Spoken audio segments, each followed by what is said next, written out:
Lu Timur berduka. Bupatinya M. Thorik Husler meninggal dunia Kamis 24 Desember 2020 pagi.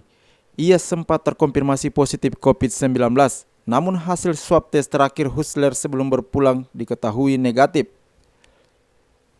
Thorik Husler diketahui sudah menjalani perawatan di Rumah Sakit Wahidin Sudirohusodo Makassar sejak 10 Desember lalu atau sehari setelah pilkada serentak, di mana di Lu Timur juga menggelar pesta demokrasi. Gubernur Sulawesi Selatan Nurdin Abdullah masih sempat melepas jenazah di rumah sakit sebelum diberangkatkan ke Lu Timur. Nurdin mengaku sangat kehilangan sosok yang berhasil membangun Lu Timur. Ya, pertama tentu kami kehilangan sosok yang kami anggap berhasil membangun daerah. Ya, beliau berjuang lagi. Yang kedua, ternyata beliau kena COVID ya, dan dirawat di beberapa rumah sakit. Terakhir dirujuk ke Wahidin ya. Mantan pejabat sementara Bupati Lu Timur Jayadinas menjelaskan, pada tanggal 5 Desember, yakni tepat hari terakhir jabatan pejabat sementara yang didudukinya, ia sempat pamit dan mendatangi rumah Muhammad Thorik Husler.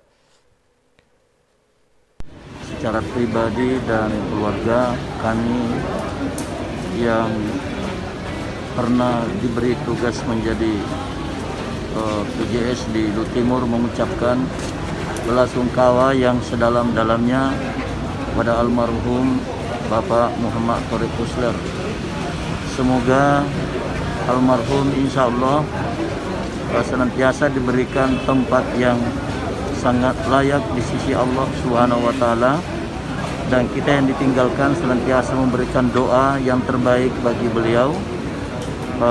Dan kami berharap kepada kita semua, seluruh masyarakat, terutama masyarakat Lu Timur, untuk senantiasa memberikan belasungkawa yang sedalam-dalamnya dan mendoakan, dan yang paling terpenting adalah memaafkan apabila selama almarhum ada hal-hal yang kurang berkenan untuk dimaafkan.